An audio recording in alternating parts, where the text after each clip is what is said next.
Thank you, Mr. Speaker. So it seems we are not to leave the European Union on the 29th of March after all.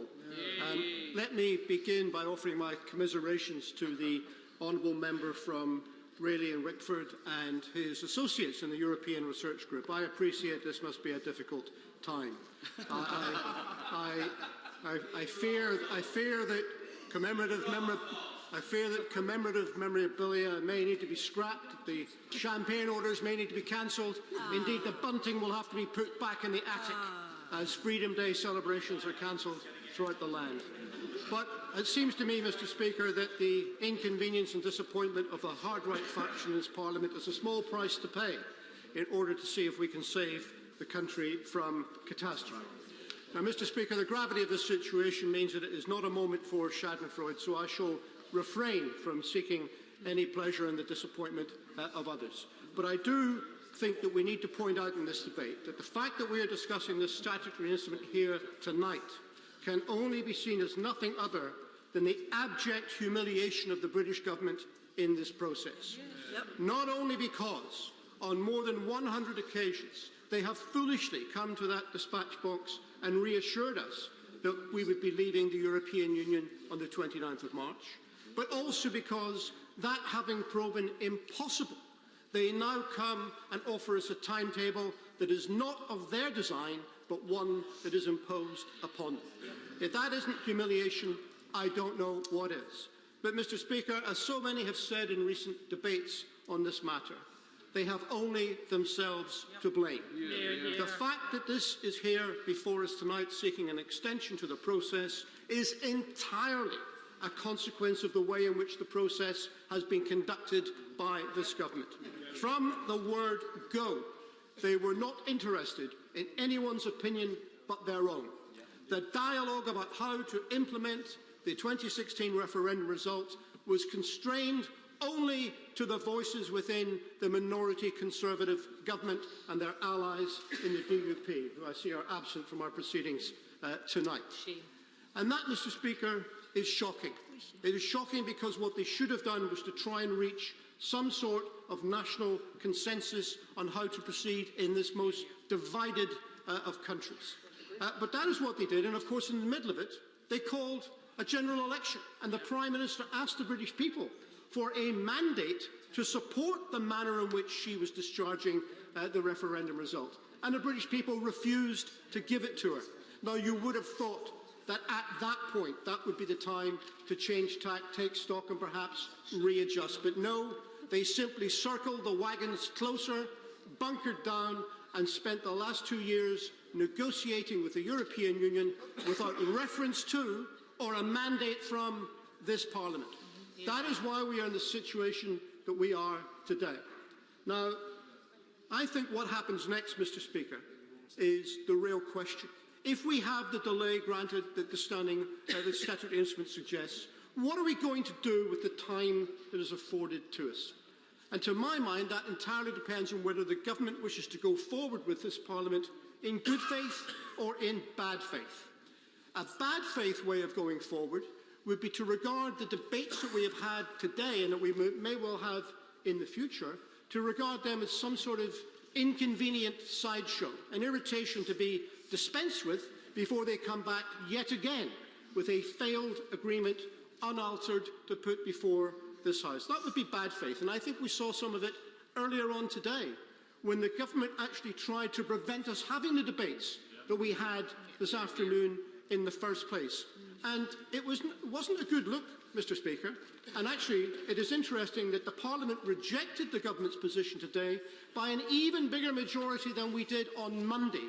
And I would caution the government to have some humility now in the way in which it proceeds. A good faith way of proceeding would be to try and reach out and agree a new political consensus with other voices in this Parliament and in this country.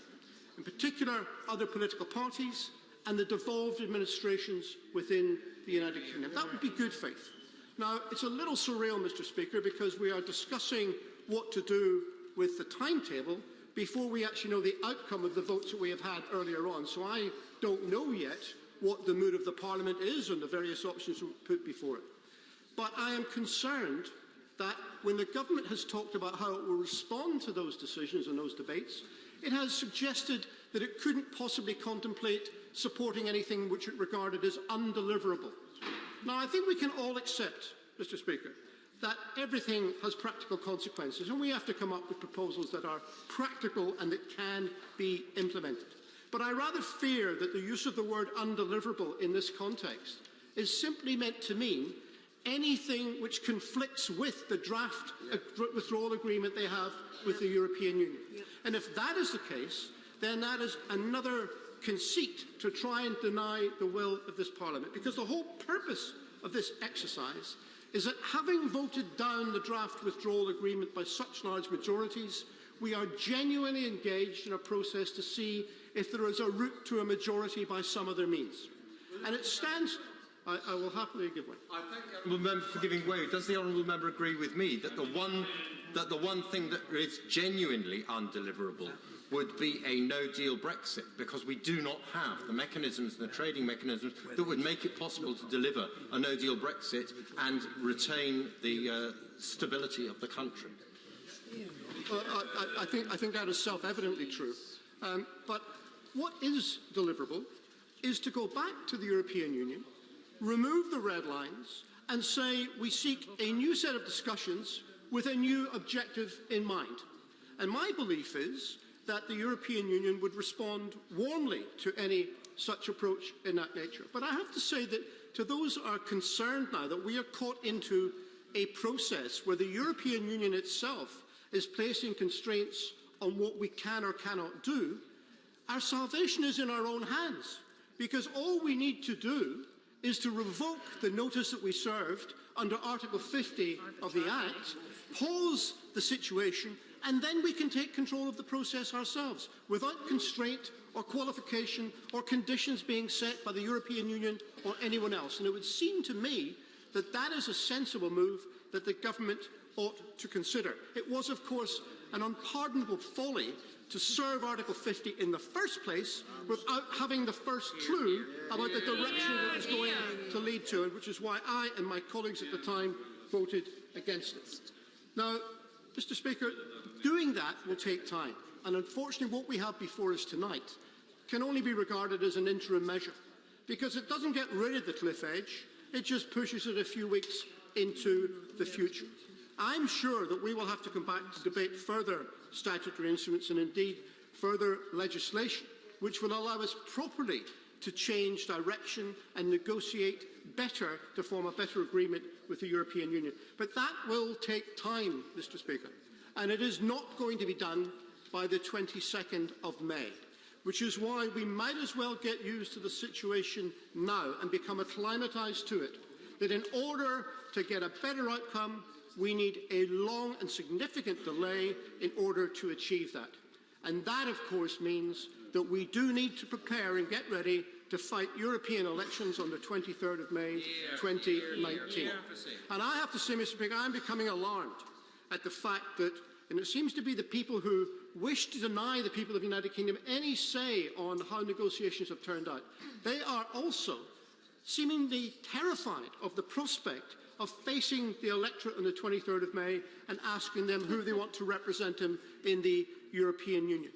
I don't even understand how the government negotiated an agreement which provided us, for this country, to be not represented at all in the power structures of the European Union while a transitional period of up to 2 years was taking place. That is ridiculous.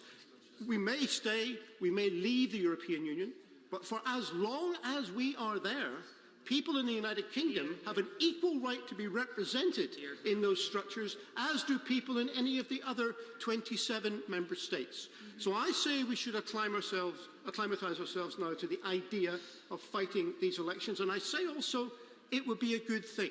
I know it will be an embarrassment for some people who thought we'd get it all done and dusted by now, but it's proving to take a little longer than people thought. And that means that as we are taking whatever time is required, we should be represented. I would predict two things if we would have had these elections on the 23rd of May. The first is that the turnout would be considerably greater than the 35% who voted in 2014. And the second would be, and I will hope to be judged in this, that the main losers in those elections will be the UK Independence Party, who flunked the result last time. Now, whether or not people respond to those elections will depend how this Parliament approaches them. If we are seen to be dragged kicking and screaming to those ballot boxes, it will not be a good look. But if we embrace the opportunity for people in this country to have their democratic say, we may, in fact, be able to change the narrative completely on how this matter is being addressed. We may be able to get rid of much of the ill-tempered debate that has taken place and begin the process of political healing in this country. So, Mr. Speaker, that's why we will not offer any objection to this statutory instrument here tonight, but I say it is only one small step along a much longer road that we now need to take.